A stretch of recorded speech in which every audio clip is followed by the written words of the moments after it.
Pronto, nós estamos em Tessalonicenses, então. Nós estamos lemos o capítulo 1 e o capítulo 2 de Tessalonicenses, a carta do apóstolo Paulo. É, e aí a gente tá aqui. Nós lemos Tessalonicenses, o capítulo 1 e 2. O último vídeo que nós postamos é a primeira Tessalonicenses 1 e 2. Então nós vamos agora para o 3, 4, né? E se não for, é, se não for muito grande, a gente termina Tessalonicenses hoje ou terminamos amanhã e já começamos a segunda carta aos Tessalonicenses. Amém? Vamos lá. Tessalonicenses 3, nós vamos ver que são 13 versículos. Eu não terminei, não. Eu estava perdido aqui, mas não terminamos, não. A gente leu só o 1 e o 2. Se caso eu li, a gente não colocou, não subiu ele. Mas eu acho que eu não li, não. Vamos lá. Nós vamos ler o capítulo inteiro, nas duas versões, e comentamos um pouco. Pelo que não podemos suportar mais o cuidado por vós, pareceu-nos bem ficar sozinhos em Atenas, e enviamos nosso irmão Timóteo, ministro de Deus no Evangelho de Cristo, para, em benefício da vossa fé, confirmar-vos e exortar-vos, a fim de que ninguém se inquiete com essas tribulações, porque vós mesmos sabeis que estamos designados para isso. Pois, quando ainda estávamos convosco, predissemos que íamos ser afligidos, o que de fato aconteceu e é do vosso conhecimento.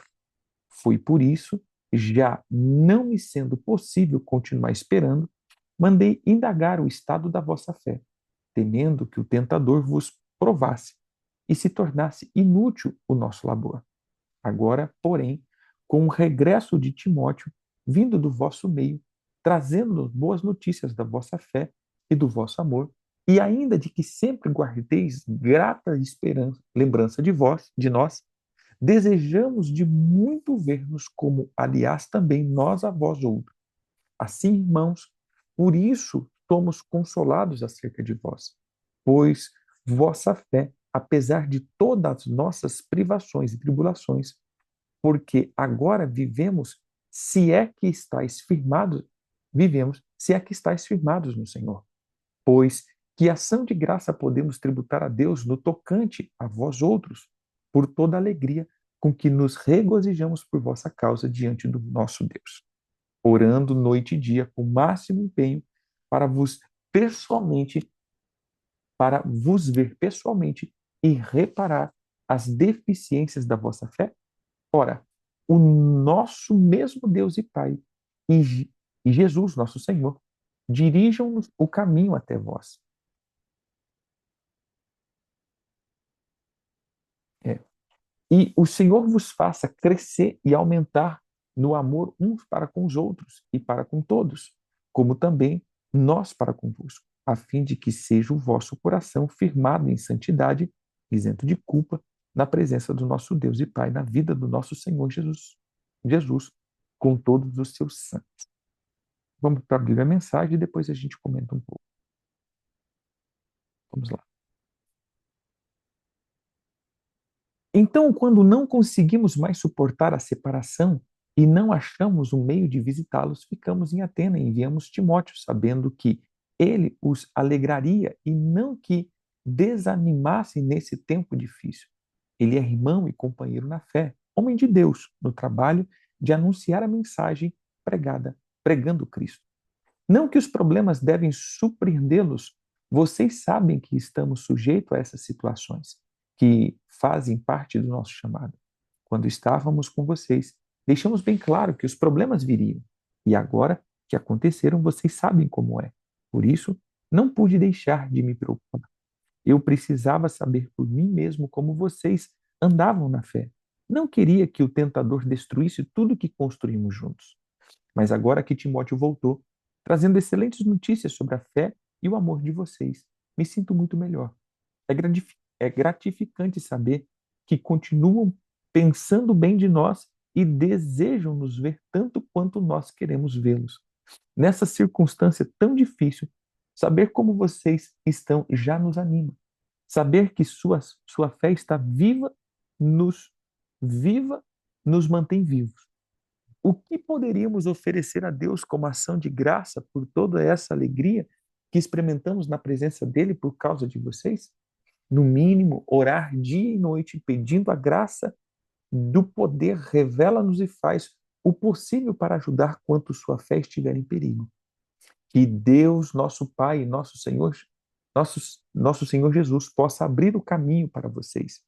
Que o Senhor possa enchê-los de amor e que ele transborde na vida de cada um, derramando-se sobre todo ao redor, assim como o nosso amor se derrama sobre vocês. Que vocês sejam cheios de força, pureza e confiança na presença de Deus, nosso Pai, quando nosso Senhor Jesus voltar com todos os seus seguidores. Veja só, irmãos, o primeiro ponto que ele coloca aqui, capítulo 3, é que ele tinha ficado em Atenas. E essa é uma menção, né? A gente vai pareando com o livro de Atos, porque o livro de Atos, ele nos coloca aqui a par de muitas dessas situações. Então, no livro de Atos, no capítulo 17, você vai ver que essa história é contada, né? Que no verso 15, ele diz assim, no verso 14, né? Então os irmãos promoveram sem detença a partida de Paulo para o lado do mar, porém Silas e Timóteo continuaram ali. Os responsáveis por Paulo levaram-no até Atenas e regressaram trazendo ordem a Silas e Timóteo para que o mais depressa possível fosse ter com ele. Por que ele teve que sair, né? Então veja só, Paulo e Silas em Bereia. E logo durante a noite, está lá no verso 10, os irmãos enviaram Paulo e Silas para Bereia. Ali chegando, dirigiram-se à cidade, à sinagoga dos judeus. Ora, esses de Bereia eram mais nobres do que os de Tessalônica. Veja só, ele está escrevendo a igreja de Tessalonicense.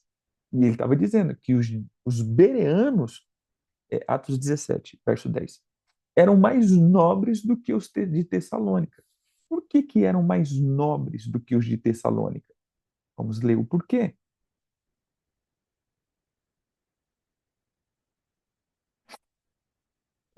Pois receberam a palavra com toda a avidez, examinando as escrituras todos os dias para ver se as coisas eram de fato assim.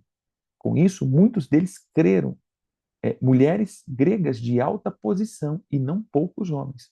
Mas logo que os judeus de Tessalônica souberam que a palavra de Deus era anunciada por Paulo, também em Bereia, foram lá excitar e perturbar o povo.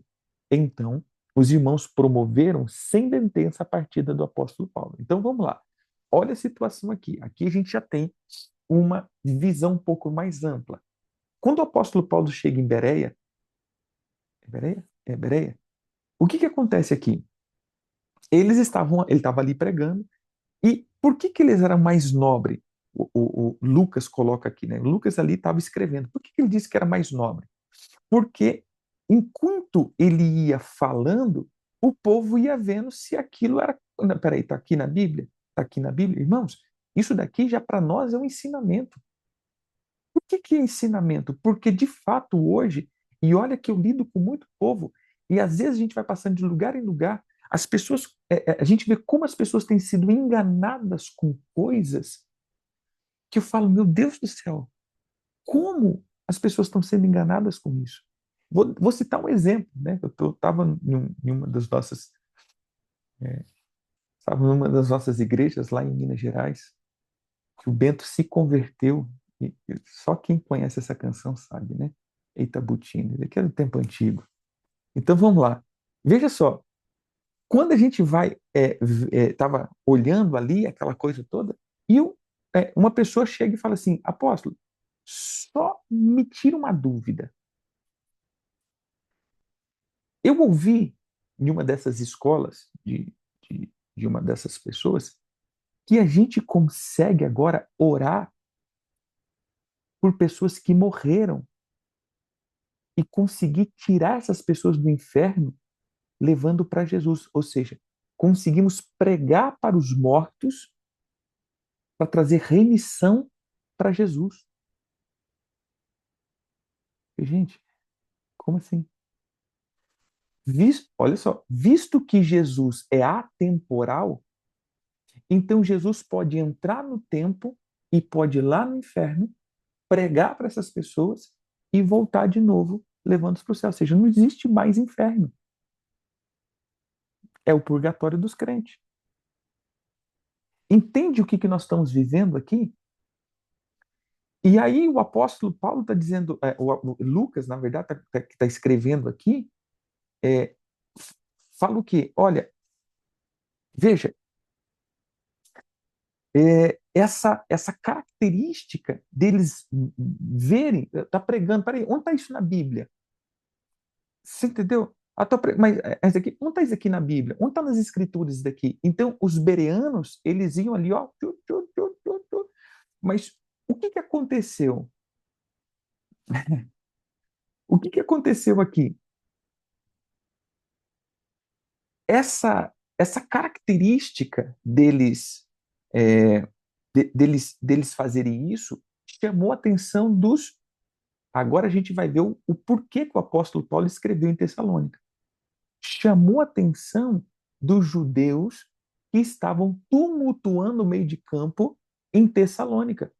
Ou seja, em Tessalonicense, na igreja de Tessalônica, havia então um judeus.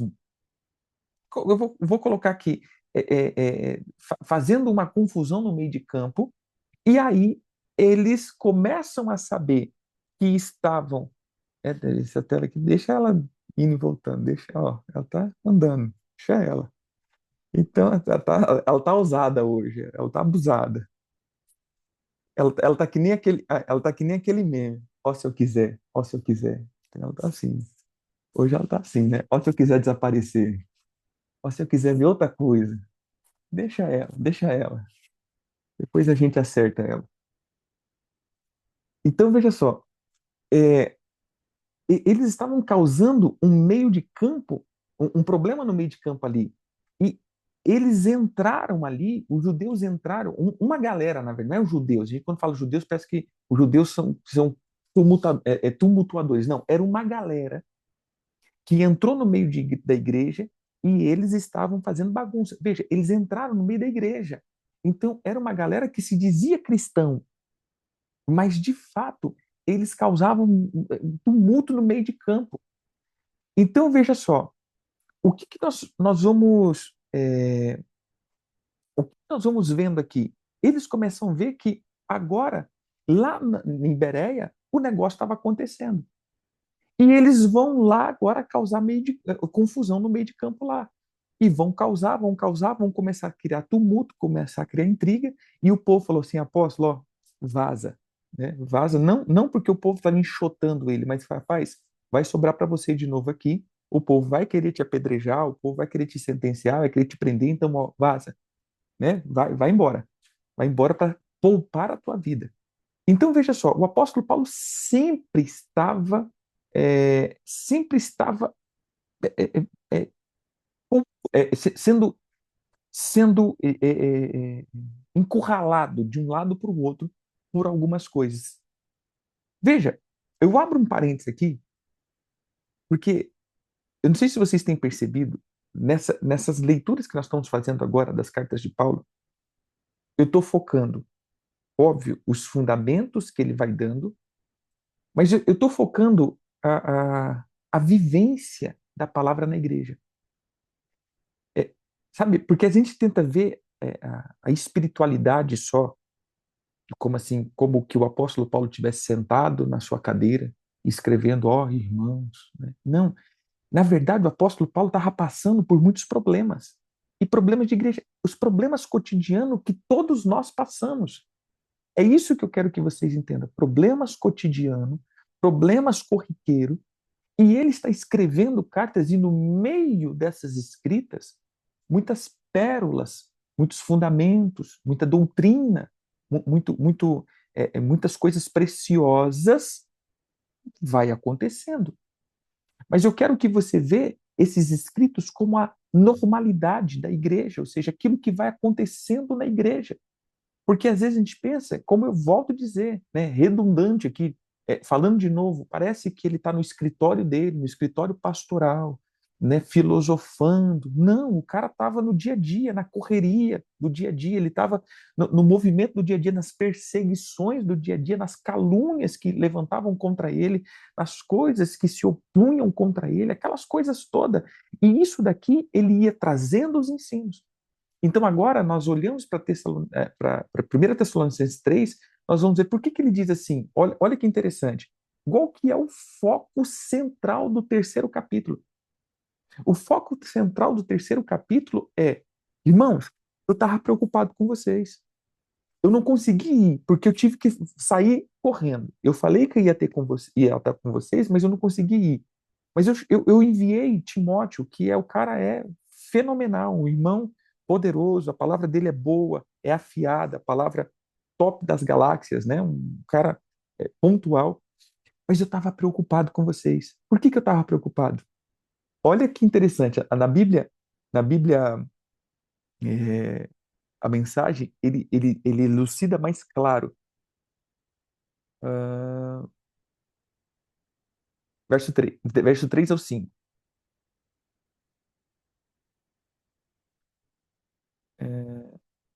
Não, no verso 6. Mas agora que Timóteo voltou trazendo excelentes notícias sobre a fé e o amor de vocês, me sinto muito melhor. É gratificante saber que continuam pensando bem de nós e desejando nos ver tanto quanto nós queremos ver vocês. O que ele estava aqui? Porque essa galera saiu difamando o apóstolo Paulo no meio das igrejas. Então, assim, o apóstolo Paulo passava, vinha essa turma e falava mal dele.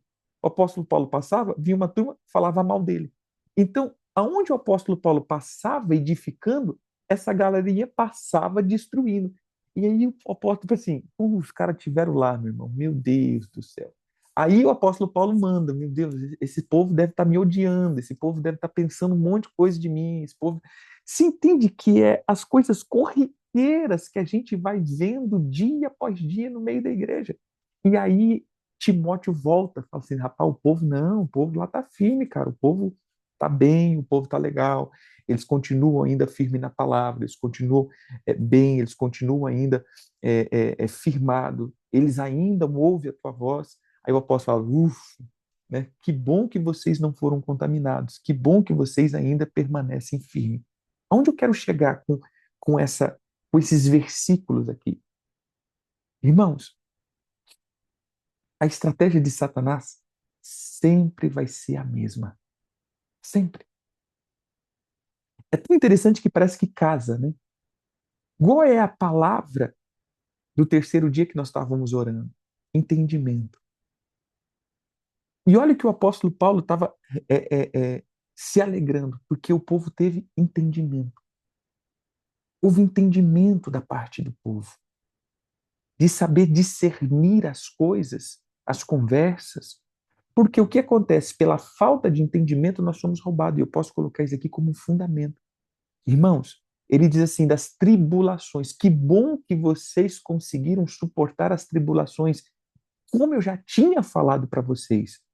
Porque veja só, todas as vezes que você começa a se mover para o reino, você acha que vai ficar tudo bem? Irmãos, você acha que vai ficar tudo tranquilo?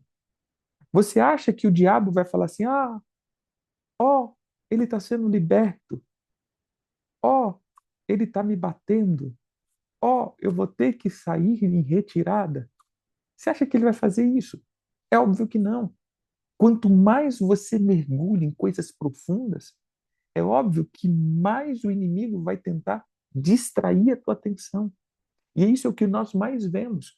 Quanto mais você se interessa em se aprofundar em coisas de Deus, mais o inimigo vai tipo assim, tentar te chamar, tirar do foco. Imagine, voltamos para aquela questão que a gente trabalhou muito, a questão de Eva na árvore da vida e a árvore do conhecimento. Irmãos, como eu disse, a árvore do conhecimento estava aqui, a árvore da vida estava aqui. Então, todos os dias, Eva estava aqui, comendo desse fruto. Então, a serpente, de todo modo, tentava chamar a atenção dela, para que ela tirasse os olhos da árvore da vida e colocasse os olhos naquilo que a serpente queria. E hoje, até hoje, isso acontece. O inimigo está sempre tentando tirar os teus olhos daquilo que você precisa fazer e colocar os teus olhos nas coisas que nós chamamos de distração. É só distração. Estamos constantemente no meio de muitas distrações, problemas que surgem, inimizades, doenças, lutas. Aí você fala, meu Deus do céu. Sabe quando você fala assim, agora eu vou, aí parece que as coisas vão tudo acontecendo para você perder o foco? Por quê? Porque nós temos essa tendência de perder o foco. Nós temos essa tendência de deixar o que a gente está fazendo. Nós temos essa tendência. E cada dia mais nós estamos perdendo o foco. E aí então o apóstolo Paulo ele diz exatamente isso. Veja, no verso 3, né? Não que os problemas devam surpreendê-los. Vocês sabem que estamos sujeitos a essa situação, que faz parte do nosso chamado. Quando estávamos com vocês, deixamos bem claro que os problemas viriam. Entendeu? Os problemas viriam. Irmão, vai vir. Mas e aí? Estamos firmes. Amém? Em relação a essa questão, né, mudando aqui, da transmutação, ou seja, ou translação, veja só, irmãos, eu vou ser bem claro em relação a isso. Todas essas questões espirituais, ela foge do nosso querer. Eu não creio, não é que eu não creio, eu não aconselho as pessoas buscarem fazer isso, buscarem agir desse jeito. Por quê? Uma das coisas que é a questão espiritual, ela se confunde muito com a questão alma. O espírito, quer dizer, a alma se confunde muito com o que é espiritual. Então, por exemplo, tem muitas coisas que são dons, mas que na verdade são rupturas da alma. Visão, audição, sensibilidade. Ah, mas é espiritual, não pode ser alma. Parece que é, mas não é. São rupturas de alma ou ativações de alma que hoje muitos dos ensinos estão liberando isso, que isso é nova era. Já explicamos isso e um dos livros muito bom para que a gente possa ver é O Poder Latente da Alma, que onde o Watchman Nee ele traz isso, né? Que a única coisa que Satanás quer é como que desvincular a minha alma do meu corpo para que eu possa ser espiritual sem Jesus. Ou seja, eu projete a minha alma viva coisas extraordinárias. E é o que nós estamos mais sendo ensinados nessa geração. De um modo não falável, mas vivível, é a questão que as pessoas, é o quê? Abertura de chakra.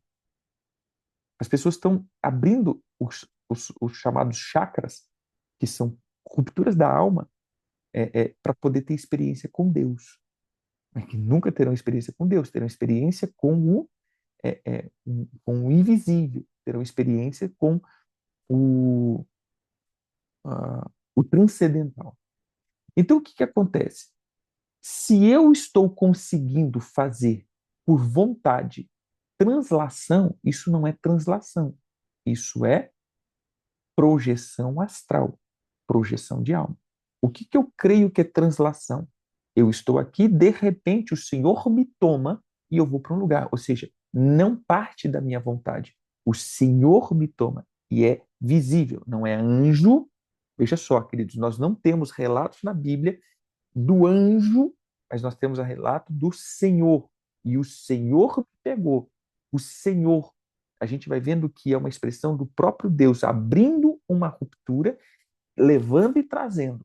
Ou seja, é da vontade de Deus quando Deus quer operar, quando Deus quer fazer. Se isso está partindo da minha vontade, anjo, vem aqui, anjo, vem lá, anjo não sei o quê, e eu estou indo, a gente, na verdade, isso está sendo maior, para mim, o maior nível de engano. Esses anjos, na verdade, são guardiões, são seres malignos, disfarçados, que estão agora levando a alma das pessoas para passear. fruto disso, ansiedade, confusão, depressão e muitos problemas. Entendeu? Por quê? Porque as pessoas estão simplesmente deixando a sua alma rastreada. Então, eles vão, e acontece, as pessoas vão vendo, as pessoas vão indo, as pessoas vão. Mas quando voltam, voltam mapeados. E aí, meu irmão, para tirar depois, só pela misericórdia. Então, assim, existe, o fato, é, sim, pode, o espírito pode. Não é um espírito, o Senhor vai levar a minha alma. Entenda. O Senhor vai levar a minha alma. É a minha alma que vai. Não é o meu espírito, é a minha alma. Você entendeu? Mas é o Senhor que me levou. O Senhor que me levou. Na verdade, em Filipe, foi levado em corpo. Ele foi levado em corpo para lá e voltado em corpo. É o que a nova era chama de desdobramento de tempo. Ou seja, ele sai de um lugar e entra no outro. Elias fazia isso. Né? Jesus fez isso. Ele estava ali e saiu de lá. Mas nós temos que ver que eu gosto de focar isso daqui porque as pessoas estão sendo ensinadas a fazerem isso. Eu já peguei uma galerinha, né? Não, é porque a gente está aprendendo. Eu falei, olha, cuidado com isso, porque aí já é alma, aí é eu levando a minha alma, eu projetando a minha alma, né? Que é nada mais do que ensino, é nada mais do que ensino de gnosticismo, é gnose, é só gnose. A gnose já faz isso faz muito tempo, né? E a magia, os magos fazem deslocamento de matéria faz muito tempo. Então a gente pode. Por que eles podem, né? É poder de Satanás? Não, não é poder de Satanás, querido. É só poder da alma. Por que eu falo só poder da alma e não é poder de Satanás? Porque às vezes fala assim, mas eu não estou com Satanás. Sim, é só o poder da alma. Mas quem leva essas pessoas para esse lugar, ninguém sai do corpo, nenhuma alma transita sem um guardião. Se não é o Espírito de Deus, se não é o próprio Senhor Jesus nos levando, vai ter um guardião. Vai ter um guardião. Vou ser até pretencioso, aqui. Quem começou uma época a falar sobre isso foi Ana Mendes, no começo. Né? Que ir para os cativeiros, ir para tal lugar, ir para aquela coisa. Mas eu pergunto, como está Ana Mendes hoje? Né? Como está ela hoje? E eu te explico o resultado disso daí. Então é só ver resultado. Ver resultado e a gente vai ver onde tudo isso leva. Né? Ou seja, assim, por isso que eu digo, não é diabólico, é o diabo que está. Não, mas é o poder da alma. Mas aí a gente vai e volta chipado. E aí, meu irmão, já era. Sim, eu vejo muito isso, né? Tô indo para tal lugar, vou ir no cativeiro, eu pego do cativeiro e eu entro no cativeiro e tiro do cativeiro. Vai lá, meu irmão. Vai que é tua, Tavarel. Né? Prefiro orar para que Jesus vai lá, que o Espírito Santo. Né? Voltando. Quando o apóstolo Paulo, então, ele coloca aqui, é,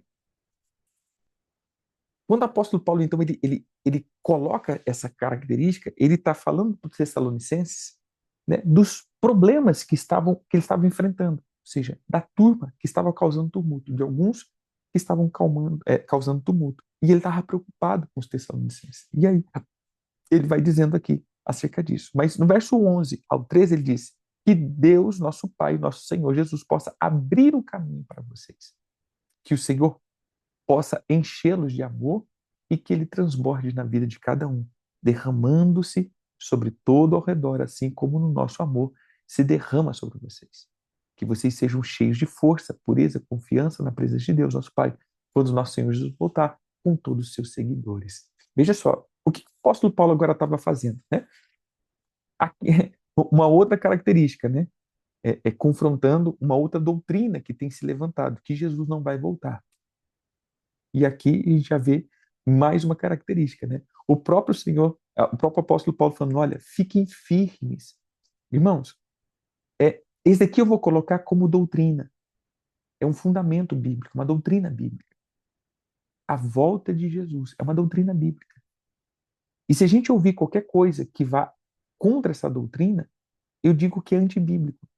Porque a doutrina bíblica é a preparação para a volta dele quando ele voltar.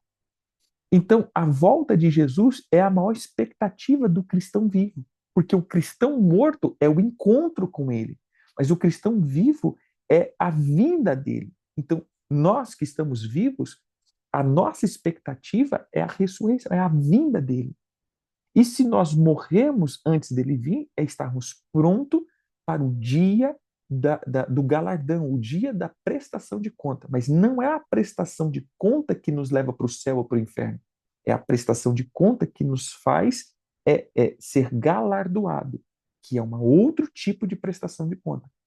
Porém, essa questão que ele está dizendo aqui é um fundamento. Veja, a igreja de Tessalônica estava passando por algumas tribulações, por aquilo que, na verdade, pelo ensino do apóstolo Paulo.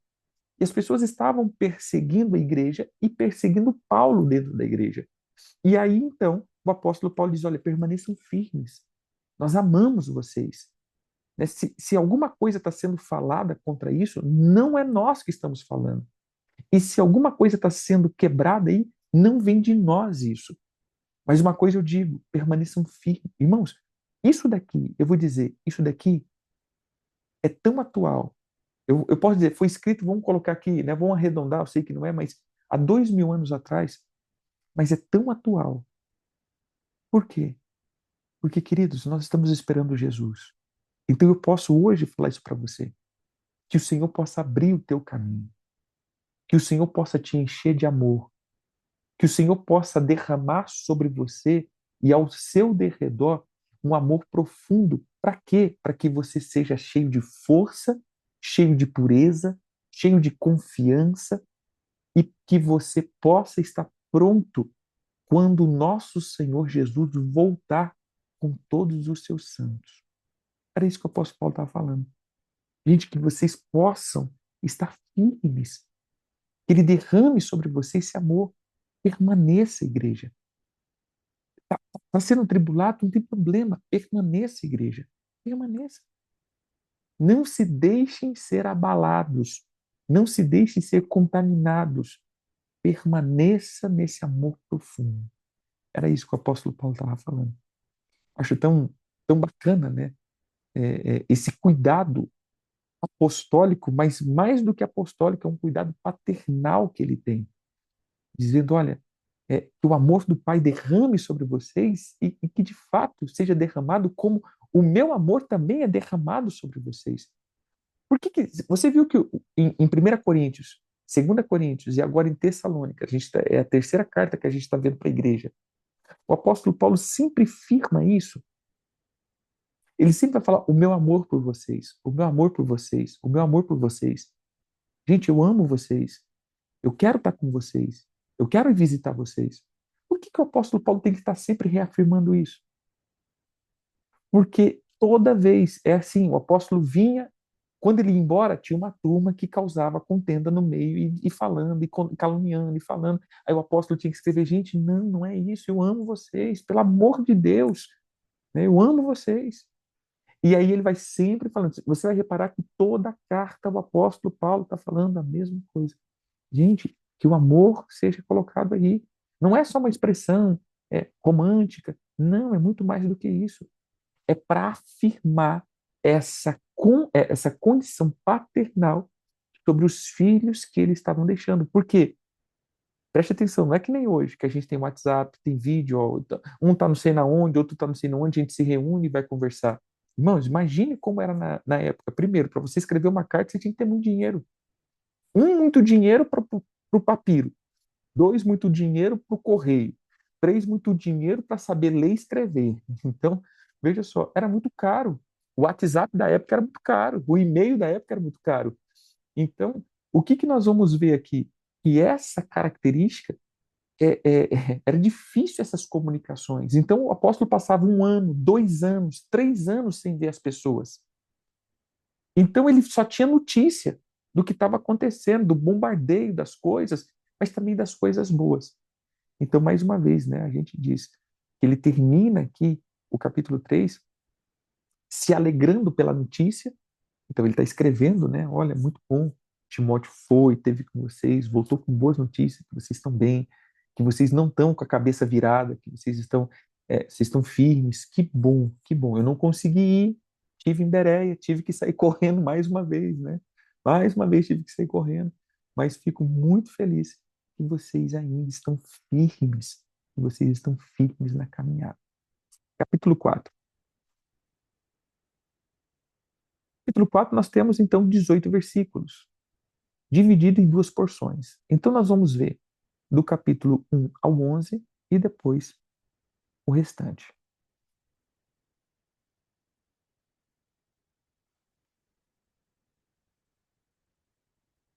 Quer dizer, do 1 ao 12, né? E depois o restante. Finalmente, irmãos, nós vos rogamos e exortamos no Senhor Jesus, como de nós recebeste, quanta maneira, porque deveis viver e agradar a Deus. E efetivamente estáis fazendo. Continuem progredindo cada vez mais. Porque estáis inteirados de quantas instruções vos demos da parte do Senhor Jesus. Pois essa é a vontade de Deus, a vossa santificação, que vos abstenhais da prostituição, de cada um de vós saiba possuir o próprio corpo em santificação e honra, não com desejo de lascívia, como dos gentios que não conhecem a Deus, e que nessa matéria ninguém ofenda nem defraude ao seu irmão, porque o Senhor conta todas essas coisas, como antes vos avisamos e testificamos claramente, é o vingador, porquanto Deus não nos chamou para a impureza, e sim para a santificação. E desarte que rejeite essas coisas, não rejeita o homem, e sim a Deus, quem também vos dá o Espírito Santo. No tocante ao amor fraternal, não há necessidade de que eu vos escreva, porquanto vós mesmos estáis por Deus instruído que deveis amar uns aos outros. E, na verdade, estáis praticando isso mesmo para com todos os irmãos em toda a Macedônia. Contudo, vos exortamos, irmãos, a progredirem cada vez mais e a diligência por viver tranquilamente, cuidar do que é vosso e trabalhar com as próprias mãos, como vos ordeno, de modo que vos porteis com dignidade para com os de fora e de nada venhais a precisar. Gente, aqui já é um outro ponto muito interessante. Vamos ler a Bíblia Mensagem e a gente chega lá. Amigos, uma palavra final. Peço a vocês, insto, na verdade, que continue a fazer o que aprenderam para agradar a Deus, não provando intermináveis disputas religiosas, mas celebrando como uma festa. Vocês estão a par das orientações que estabelecemos da parte do Senhor Jesus. Deus deseja que vocês vivam uma vida pura. Afastem-se da promiscuidade sexual. Aprendam a apreciar e dar dignidade ao corpo, não abusando dele como é comum entre os que não conhecem nada de Deus. Não ignore as preocupações dos irmãos. As preocupações deles são preocupações de Deus e ela vai cuidar deles. Nós já os advertimos sobre isso. Deus não nos chamou para uma vida de desleixo e confusão, mas para algo santo e belo por dentro e por fora. Se vocês fizerem pouco caso dessa advertência, não estarão ofendendo o próximo, mas rejeitando Deus, que dá a vocês o Espírito Santo como presente. Quando a vida em comunhão e ao tratamento que devem dispensar aos outros, não é preciso que eu diga o que fazer. Vocês já foram instruídos por Deus nessa questão. Apenas amem uns aos outros. Vocês são bons nisso. Os amigos de vocês em toda a província da Macedônia podem comprovar. Continue assim, melhorando sempre. Fiquem tranquilos. Cuidem dos assuntos de vocês, das questões que são dos seus interesses. Vocês já ouviram tudo isso de nós, mas lembre, nunca é demais. Queremos que vocês vivam de um modo que conquiste o respeito dos que não são cristãos. Portanto, não tente viver à custa dos outros. Olha que interessante. O apóstolo Paulo agora, ele coloca 3 pontos aqui. 3 pontos. Então veja só, vamos pontuar esses 3 pontos. Primeiro ponto, ele começa falando é, para que eles aprendam a andar agradando a Deus. O quarto capítulo, eu vou nessa leitura, vou pegar aqui como pontuando três ou quatro coisas. Primeiro, aprendam a agradar a Deus. E como eu agrado a Deus? Vivendo uma vida reta. Agradar a Deus não é dar nada a Deus. Agradar a Deus não é você ir para o culto. Agradar a Deus não é você dar algo para Ele. Agradar a Deus é você viver uma vida justa. É óbvio que ir para o culto, dar alguma coisa, faz parte do teu culto, mas, de fato, agradar a Deus é viver uma vida reta. E aí ele diz o seguinte: primeiro, irmãos, é muito comum entre os gentios a desordem sexual. Então, dentro da igreja, que isso não se torne comum. Vamos lá, irmãos. É comum no mundo a imoralidade sexual. Se você chegar no mundo, a pessoa primeiro fica, dorme, deita com a pessoa e depois pergunta o nome. Né? Ou seja, é normal. É como você dar um beijo no rosto, no mundo é você ir para a cama. É tranquilo. Uma noite só, não gostei, sem, sem compromisso. E isso meio que estava virando, né? E graças a Deus que isso era só na igreja primitiva. Hoje, graças a Deus, não acontece mais essas coisas. Mas era muito comum. A pessoa chegava e de boa, vai lá, né? Vamos ficar junto, ficou. E por isso mesmo. E o apóstolo Paulo falou, gente, vamos lá. Eu já comuniquei isso com vocês várias vezes. Cuidado com a sexualidade de vocês. Por quê? Porque em outros textos o apóstolo Paulo vai falar da união que tem na promiscuidade com a meretriz, aquele que se une com a meretriz e tal. Mas, irmãos, olha, eu vou dizer sério isso aqui para você. Com peso, na verdade, com lamento no coração.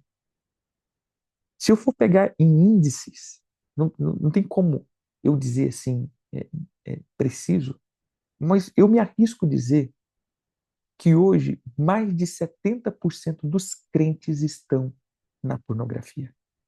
Crentes estão. É muito comum a pornografia no meio da igreja. É muito comum a pornografia no meio dos crentes. É muito comum a lascívia no meio dos crentes. E isso é absurdo. É, a gente fica até absurdado com tanta coisa que a gente vai vendo. E é muito assim, comum. É algo a não resistir. Mas qual que é o problema disso daqui? Agora eu vou para um outro problema. O problema é o casamento. O que é o casamento? Gente, eu vou ser assim, escancarado e rasgado. Qual que é o problema? Que o cara olha, eu vou para o homem aqui. O homem olha aquela imagem daquela mulher que planta bananeira, vira cambolhota, dá mortal, duplo carpado, rabo de arraia, e faz aquela cena toda. E aí ele pensa que a mulher dele tem que fazer aquela mesma coisa também. Ela tem que chegar, ela tem que fazer aquilo tudo, ela tem que. Mas de fato, veja só, de fato, ninguém quer casar com alguém que foi muito rodada. É interessante que isso é um papo do mundo, né? Igual que é o papo do mundo. Né? Essas mulheres é para ficar, para casar a gente vai na igreja pegar uma crente. Por quê? Porque aí não, né? Aí não, aí é de jeito. Esse aqui era papo de homem do mundo. Ou seja, pega todas as mulheres rodadas, ficar. Agora, para casa, não, a gente vai para a igreja pegar uma mulher boa, uma mulher santa, uma mulher que não rodou muito, vamos pegar a irmã. Você entendeu? Agora, qual que é o papo aqui? Ou qual que é a característica aqui? Veja, o homem vê um monte de corpo e um monte de genitália ali. Aí depois ele vai comparar a esposa. É óbvio que vai comparar. Vai comparar o gemido, vai comparar o grito, vai comparar o jeito que faz, o jeito que não faz. E aí depois fala assim: ah, apóstolo, tá ruim, o casamento tá ruim. Não sei, não gosto mais. É óbvio que não gosta mais. Primeiro, por uma questão emocional, é óbvio que não gosta mais, porque já é comprovado cientificamente a pornografia deterioriza neurônios mais do que a cocaína, ou seja, a pornografia ela traz mais burrice e mais prejuízo para o cérebro do que a cocaína. Então, quem acessa a pornografia fica mais burro, se eu posso dizer, mais travado do que quem cheira cocaína, porque eu vou falar burro, desculpa a palavra, mas quem tem acesso ao vício de cocaína, o neurônio é derretido. Neurônio é derretido. Então a pessoa fica, não estou dizendo do lado pejorativo, não, é o lado que a mente fica travada. Quem acessa a pornografia é pior do que quem acessa droga. E aí a pessoa ela começa a entrar em níveis e níveis de cadeias. E outra, ele libera sobre a casa dele o espírito da promiscuidade. A gente está falando de homem, é óbvio que hoje muitas mulheres também estão é, estão ligadas à pornografia. Não é só homem. Hoje, meu irmão, homem e mulher estão ligados à pornografia de um modo violento.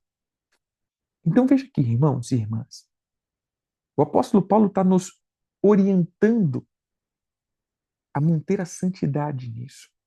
Por quê? Porque não tem como você limpar a tua alma das imagens corrompidas se você continua também acessando isso. Você também está alimentando os teus olhos. Todos os dias alimentando os teus olhos. Todos os dias alimentando os teus olhos.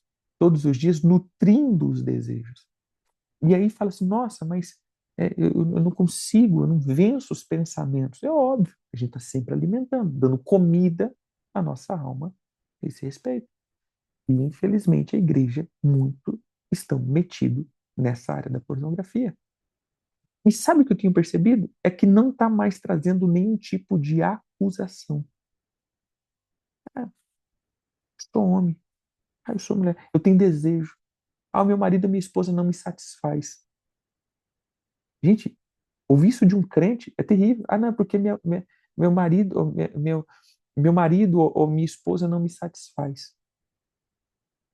Primeiro, veja só, um cônjuge que deixa que o seu parceiro fique muito tempo sem ele entrega, ou ele abre, ou ela abre uma porta gigantesca dentro da casa. Ou seja, é um entregando o outro para o diabo. E não só para o diabo, para as piriguete e para as piriquente. Ou seja, a pessoa entrega o outro, porque de fato o que nos faz ser uma só carne é a conjunção, ou seja, é o ato sexual. Então, quando um fica sem ter o outro, ele mesmo está dando. O outro é falar, ah, mas o marido é sem vergonha, ou a esposa é sem vergonha. Irmãos, de fato, não é que há legalidade nisso, mas começamos por aqui. Mas depois, quando isso é ajustado, tem o segundo problema. O segundo problema é que o corpo do outro já não satisfaz mais, porque ele não vai fazer o que o outro está fazendo, o que ele vê no filme. Ele não, gente, nem tem como, nem tem como, entendeu?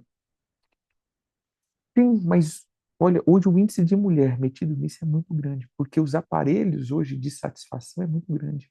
É muitos, é muito. Né? A mulher pode se satisfazer hoje de boa. Então, e aí vai para essas características. As mulheres hoje também estão muito visual, não é só homem. Na verdade, a gente tem mudado os papéis. Hoje eu vejo muito homem sentimental. Gente, homem sentimental para mim é o fim da picada. Né? Muito homem hoje sentimental e muito mulher bruta. Então a gente hoje está numa inversão de papel violento, né?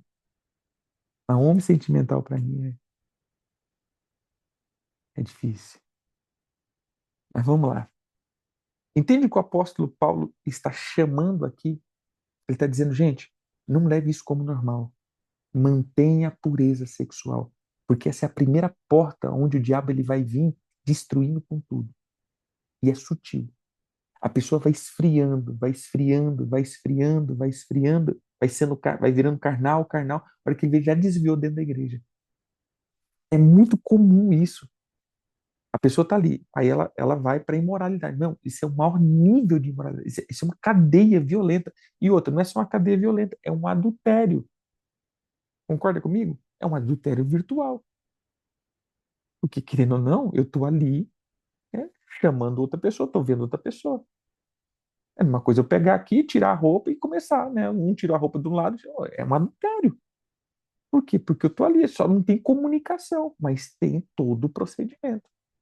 E aí a gente vai se enlaçando com todos as artimanhas.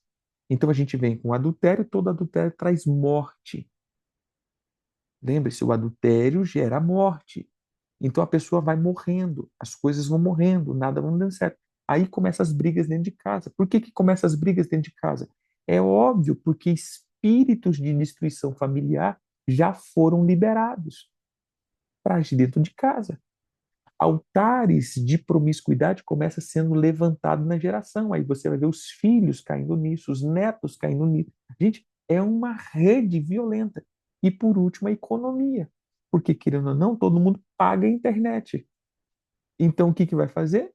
Ou seja, o teu dinheiro também está nesses altares. Então, é um dos altares que mais compromete todas as áreas: casamento, emoção, fé, economia. E a galera está metida nisso. Então, a gente tem que prestar atenção a isso. E o apóstolo Paulo está dizendo: olha, afastem-se da promiscuidade. Depois, queridos, fiquem atentos à comunhão. Outra coisa que a igreja também não presta atenção. Eu vou dizer duas coisas. Todo avanço requer comunhão. E eu falo, principalmente, a gente vai falar aqui como uma galera que gosta de batalha espiritual. A primeira coisa que vai ser quebrado em turma que gosta de bater em demônio é a comunhão. É a unidade. Porque a autoridade está na unidade. Ou seja, a autoridade está na unidade. Só a autoridade no poder do corpo, se dois ou três concordarem acerca de qualquer coisa. Observe, quando vocês começam. A, aqui tem várias igrejas. Observa aqui quando a gente começa, exemplo, orar. Não vamos fazer uma oração, levantar intercessão aqui pela guerra espiritual. Meu irmão, daqui 3 meses, está um odiando o outro, um já falando do outro, um já falando mal do outro, é porque o fulano, porque o ciclano, aí já começa. Eu sempre falo isso para equipes de intercessão. Irmão, deixa eu falar uma coisa. Vocês querem manter a equipe funcionando? Zele pela comunhão e unidade. É batata, irmão. Daqui a pouco um já está pensando mal do outro, um já está falando mal do outro. Às vezes não está falando assim, mas já está falando com o vizinho, já está falando com o outro aqui. Aí daqui a pouco já está. É um ano, a equipe acabou. Né? A equipe acabou. Eu lembro de alguns apóstolos que falavam, rapaz, eu lembro de um específico que falou: a gente saiu, a gente subiu numa montanha, que a gente foi fazer um ato profético. Irmão, apóstolos de calibre.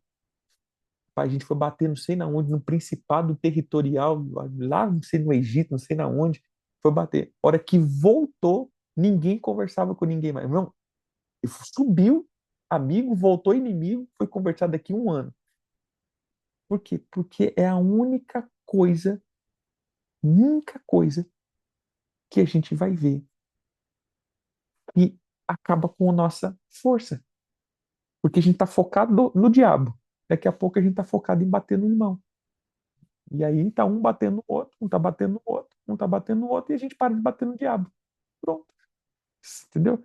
É simples isso. E aí a gente perde a força. E o apóstolo Paulo estava dizendo: olha, e por que que ele estava dizendo isso? Lembra? Volta para o capítulo 3. Uma galerinha no meio, trazendo confusão, trazendo problema no meio da igreja. E aí ele estava dizendo: olha, como que a gente vai vencer isso? Mantenha a comunhão. Não deixe que a comunhão seja quebrada. Um, não se perverta sexualmente. Dois, não deixe que a comunhão seja quebrada. Três, irmão, olha esse conselho. Não viva nas custas dos outros. Gente, isso daqui, nesse sentido, querido, cuidado. E eu não estou dizendo nem econômico. Eu estou dizendo numa questão que muitas vezes nós nos tornamos codependente do que o outro produz. E isso vai chegar a um ponto que você vai quebrar uma situação. Por quê? Porque eu não consigo mais produzir, seja leitura, seja fé, seja emoção, sabe? Qual que são nossos maiores problemas emocionais? A codependência. A codependência emocional. Eu não sei viver sem isso daqui. Eu não sei andar sem isso daqui. Ou seja, ele está dizendo, olha, produza. Né? É óbvio que a gente tem que aprender um do outro, mas eu não posso ser codependente demais.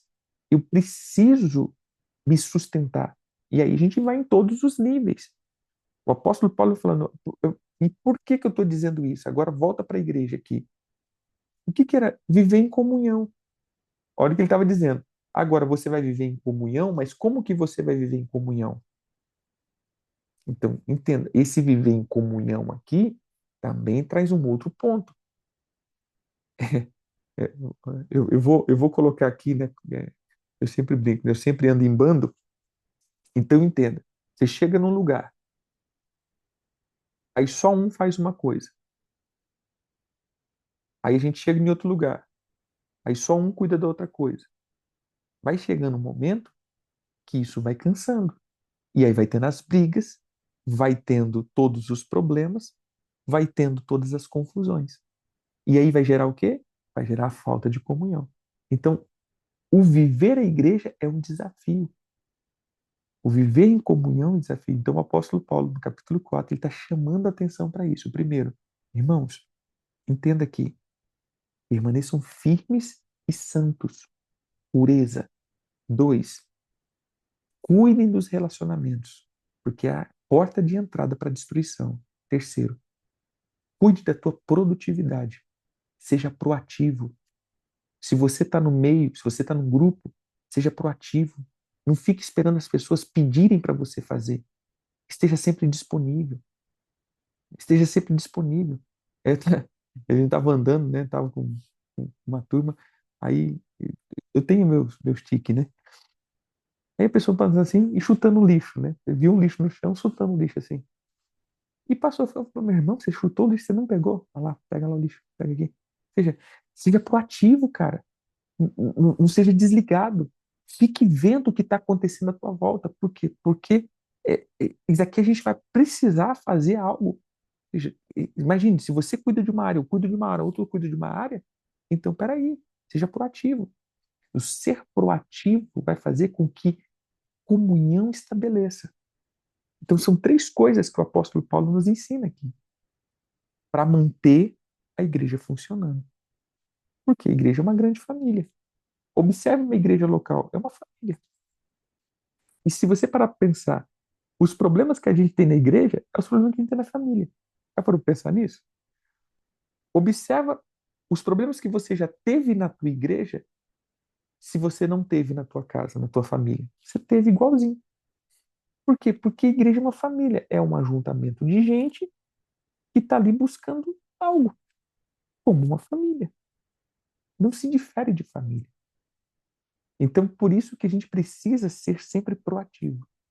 Proativo na nossa santidade, proativo na nossa comunhão, ou seja, viu que alguma coisa está acontecendo, seja proativo. Não fique deixando, não fique procrastinando. Vá e resolva. E seja proativo na sua produtividade.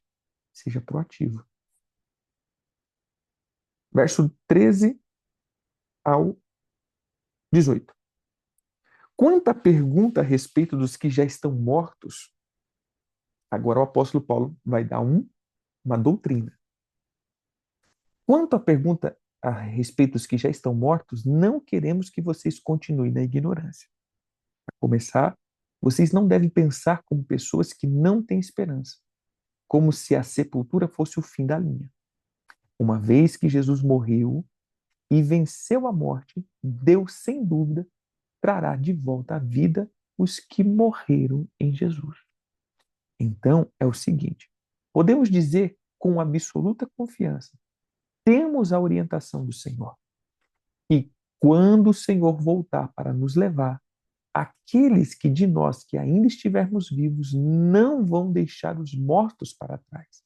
Na verdade, os mortos ressuscitarão antes. O Senhor mesmo dará o comando. Será um trovão do arcanjo, o toque da trombeta de Deus. Ele descerá do céu e os mortos em Cristo vão ressuscitar. Eles vão primeiro. Então, o resto de nós, os que ainda estiverem vivos, serão reunidos com ele nas nuvens para o encontro com o Senhor. Ó, vamos caminhar no ar. Será uma imensa reunião familiar com o Senhor. Por isso, encorajem uns aos outros com essa palavra. Vamos para a Bíblia normal?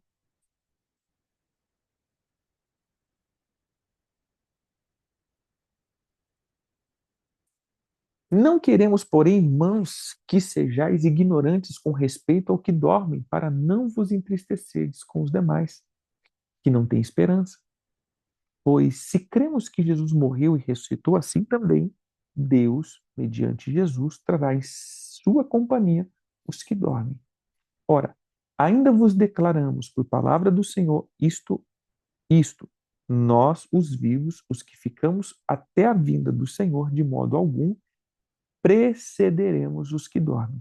Portanto, o Senhor mesmo, dado a sua palavra de ordem, ouvida a voz do arcanjo e ressoada a trombeta de Deus, descerá dos céus e os mortos em Cristo ressuscitarão primeiro. Depois nós, os vivos que ficarmos, seremos arrebatados juntamente com ele, entre nuvens para o encontro do Senhor nos ares. E assim estaremos para sempre com o Senhor. Consolai-vos, pois, uns aos outros com essa palavra. Então veja só, irmãos, entenda aqui. Aqui nós temos já toda a doutrina do arrebatamento. É óbvio que uns dizem que isso já aconteceu. Não vejo sentido nenhum dessa palavra de que isso já aconteceu. Mas o apóstolo Paulo ele está respondendo aqui um problema que a igreja estava... Problema não, uma confusão. Está. E aí? Como que vai ser? Porque eles estavam assim, né? A gente vai ser arrebatado. Entenda a cabeça aqui, irmãos. Entenda aqui. Primeiro, a gente vê que o apóstolo Paulo ele está pensando, na verdade, a igreja estava pensando que Jesus já viria. Você entendeu? Jesus já estava vindo. É como que, ó, irmãos, o ano que vem, e daqui, sei lá, um ano 60 e pouco, então é aquele que eu vou preparar a casa e vou voltar. Vou preparar a casa, sei lá, uns 3 anos preparando casa e volto. Tá bom, né? Quem vai construir uma casa em 2000 anos, né? Então vamos lá, ele vai preparar a casa e volta, então vai ser rapidão, a gente fica pronto. Mas uma galera começou a morrer. E aí o pessoal começou a ficar preocupado. Mas tá, peraí. Jesus vai voltar e só vai subir quem está vivo? E os que morreu? O que acontece com eles? Então, é só os que estão vivos então que sobe? E aí virou aquela confusão. Não, gente, pare com isso. Os que morreram em Cristo vão ressuscitar primeiro. Então, veja, toca a trombeta. Primeiro é os que estão mortos que morreram no Senhor. Esses sobem da sepultura. Então, o que dá a entender é que o primeiro toque de trombeta é um toque espiritual, que nós não ouviremos. Ele chamará os mortos para a vida. Haverá a ressurreição, na verdade, os mortos para a vida, se a gente parar para pensar, aqueles que já estão na dimensão do céu, esses serão avisados. Eu vou um pouco mais além. Se fazer toda a conexão dos textos bíblicos, a primeiro toque, que é o toque do arrebatamento, esse é o toque dos que morreram, mas não os que morreram em Cristo somente, os que morreram em Cristo e aqueles que receberão galardão e governo. Lembra que existe dois tipos de crente? Igual crente. O primeiro crente é o crente que reina. O segundo crente, o crente que serve. o crente maior e o crente menor. Nossa, posso crente maior ou menor? Sim, Mateus. Aqueles que obedecerem serão grandes no reino dos céus, aqueles que não obedecerem serão pequenos no reino dos céus. A gente vai ver, como a gente viu as 10 virgens, as 5 virgens eram sábias e elas entraram primeiro e as outras 5 ficaram. Então nós vamos entender que uma parte da igreja sobe primeiro para o casamento e outra parte vai depois. Elas não se casarão, mesmo sendo salvos, eles não se casarão com o Senhor. E isso eu estou dizendo de crente, eu nem estou dizendo dos judeus. Porque nós temos 3 tipos de gente aqui: os que vão antes da tribulação, os que vão ficar na tribulação e os judeus que vão ficar até o fim da tribulação, que vão ser os 12.000, os 12 mil de cada tribo, que vão dar os 144 mil, que vão começar a repovoar a terra no milênio. Então veja só, irmãos, entenda isso daqui. O que o apóstolo Paulo está dizendo? Que quando soar a trombeta, os crentes de governo que morreram no governo, esses ressuscitam. Depois a trombeta vem, os crentes, a noiva sobe, e aí a gente se encontra nos ares para a boda do Cordeiro e para o momento de galardão, ou seja, o momento de sermos galardoados, recompensados e receber a nossa autoridade, o nosso corpo transformado. Então, a gente precisa entender isso. Sim, existe. Os que serão grandes e os que serão pequenos. Os que governarão e os que serão governados. A Bíblia é bem clara com isso.